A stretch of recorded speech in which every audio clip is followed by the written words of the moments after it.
my name is Beck and welcome to a video where I recommend you fantasy books. They are adult fantasy books that are 500 pages or under. So rather than really long, thick books, these are books that are a little bit more palpable, maybe if you're new to fantasy or if you just want something a little shorter to get your brain around rather than committing to a 700 or 800 page novel. So without further ado, let's get into them. First up, I'm going to go with a book that I have had ups and downs with in terms of reading and rating the series so far, but it is The Witcher by Andrzej Sapkowski, and this one, like you've probably heard from the success of the Netflix show, it follows Geralt and it follows Ciri. Ciri is like a lost princess of Sintra, and Geralt is a witcher who used to be a human and has since been genetically spliced to become kind of a infused hybrid magical being that can take different potions.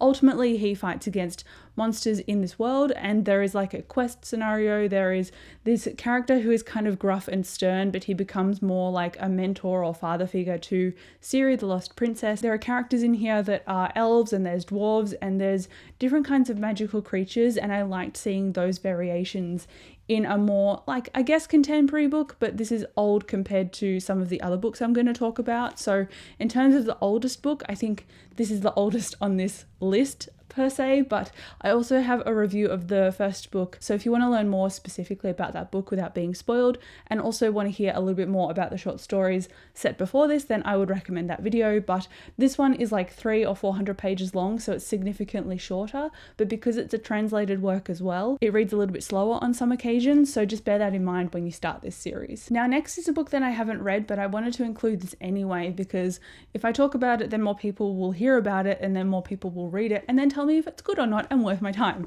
It is The Black Hawks, and this is a book that follows another character that's kind of gruff and sardonic and kind of sick of their situation. It follows a knight named Vedran, and he's bound by oath to a dead-end job in the service of a lazy step-uncle. He dreams of going home, he doesn't dream of glory anymore, and I think it just follows him. So again, this is a really approachable book in terms of scope, because it seems like it's told through one character's perspective, which I always find a little bit more simplified when approaching adult fantasy book that is generally quite complicated in terms of themes, characters, and perspectives and environment. It's less to learn if you're just going through one lens. So that's why I wanted to put this book on this recommendations list. But if you've read it, let me know what you rated it. Obviously don't spoil it for me because I haven't read it yet, but let me know what you rated it in the comments. I'd be interested on seeing how far I should prioritize this on my to be read pile. And of course, all these books will be linked down in the description with their GOODREADS links. So if you want more information on any of them, then you can go down there and check them out. Alternatively, the next one I have a review for on my channel as well,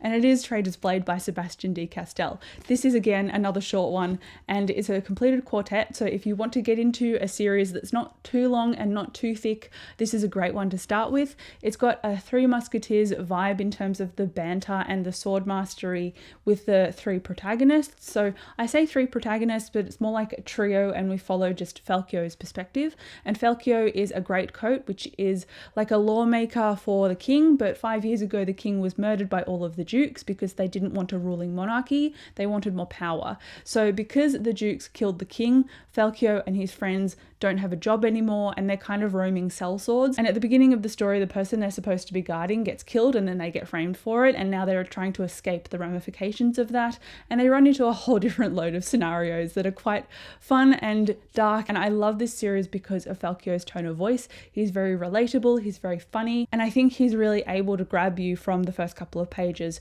If you don't like the first couple of pages with his tone, you probably won't like the rest of the book, because obviously it's very deeply entrenched in Falkio's tone of voice because it's told from his perspective. So you don't necessarily get like a break from him and you go into someone else's perspective.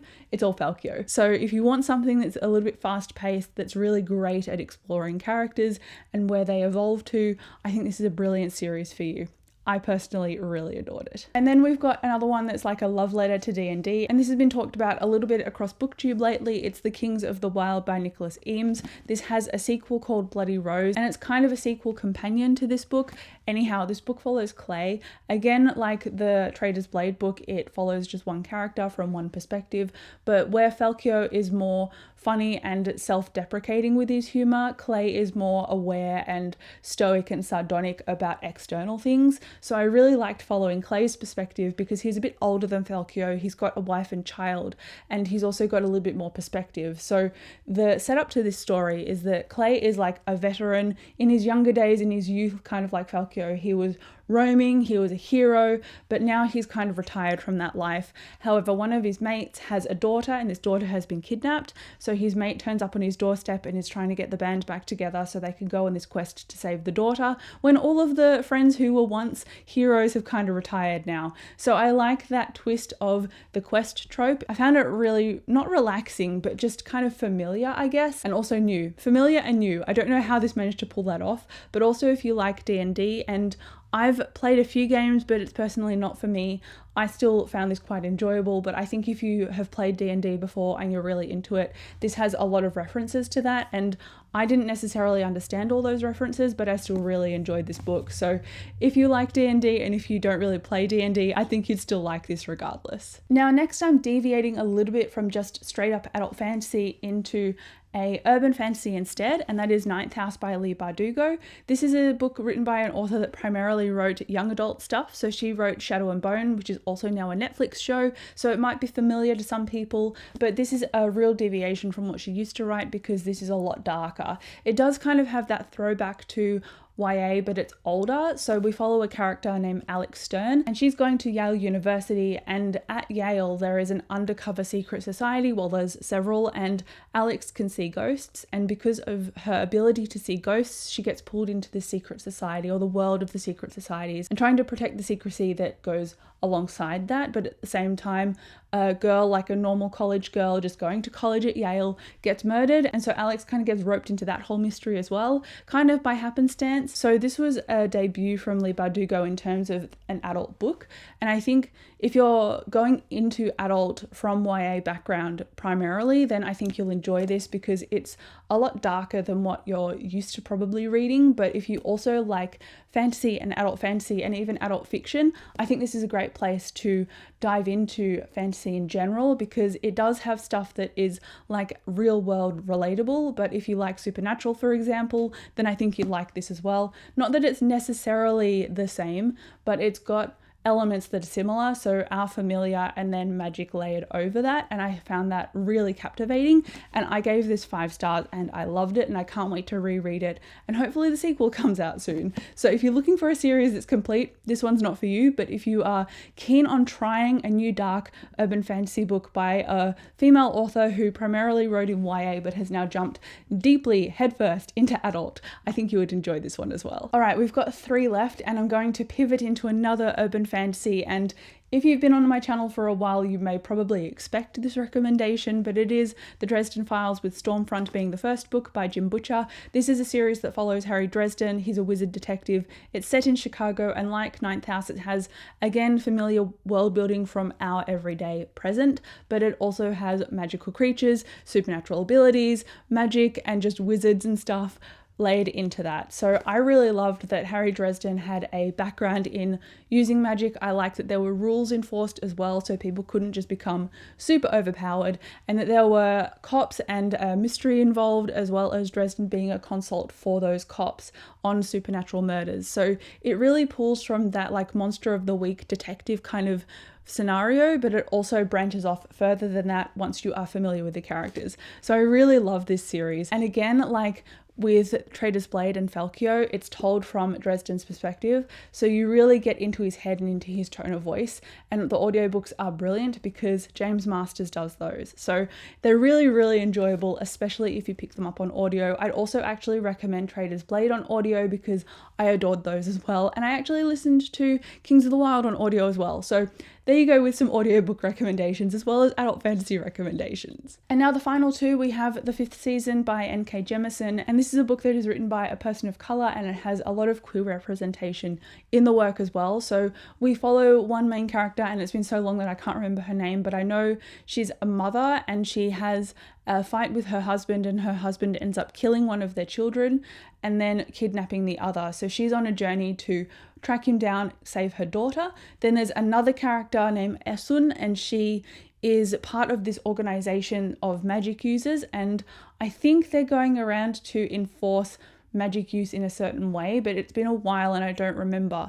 So she's obviously a magic user and a key to you understanding the magic in this world. And the magic is really earth-based. So it follows characters who can track and control volcanic eruptions. And every time there's a massive cataclysmic volcanic eruption, it's called a season. So that's why this is called the 5th season. It's about environmental magic and it's about survival. It's kind of a fantasy / dystopian apocalyptic book when it comes to characters surviving, and there is a perspective in it that's in second person which talks to the reader directly. So when it comes to that perspective, I thought I'd be quite alienated, but when I listened to it again on audiobook, so another audiobook recommendation, when I listened to it I actually found it really engaging, and I think N.K. Jemisin really nailed it. So I think it might make people a little bit iffy in terms of picking up the book, but I say don't let it alienate you, don't let it isolate you. I think it's a brilliant way to have done this particular narrative technique, and I think it's really engaging, and so it adds just like an extra layer to the story. And again, I really loved this as well. At times I was like, am I too dumb to read this book? Because it does take a lot of concentration in terms of keeping track of all the different story threads, because it's like 3 perspectives or 2 perspectives. But if you stick with it and you don't take ages to read it, like you don't read a couple of chapters, put it down for a month and then pick it up again, I think if you read it fairly consistently, you'll keep track of what's going on in the story and it will become really enjoyable for you, because I personally really loved it. And then we come to the last book on this list, and that is Assassin's Apprentice by Robin Hobb. I love Robin Hobb. It's not a secret. I've got a separate review for Assassin's Apprentice, which is the first book in the Farseer trilogy. We follow Fitz. He's a young boy who's the bastard son of Prince Chivalry, and in this world, bastard children have power to take over the throne, and so the current royal line is like, well, we can't let him go because he might be used against us as a political point of power, and we can't kill him off because he's technically got a right to some part of the throne. So instead of killing him off and instead of him leaving entirely, they take him under their wing and they train him up. And so it's really a story of Fitz and discovering his identity, of realizing that there's magic in the world and feeling very isolated and alone. So it's really great in terms of exploring characters and relationships, and the foreshadowing is brilliant. So if you've read Robin Hobb before, I encourage you to reread it. But also if you haven't read Robin Hobb before and you think the foreshadowing might spoil you, it won't, trust me. You'll just get a new double or triple meaning if you're rereading it. So I can't wait to reread these books because I adore them, but I digress. That is the end of this list. If you have any more fantasy books that you want to recommend below, adult, young adult, urban fantasy, science fiction even, I would definitely be interested to hear from you. But if you've read any of these, also let me know what you rated them. I'd be personally interested. But again, thank you so much for watching this video. I'll come chat to you down below in the comments, and I'll see you in my next one. Bye.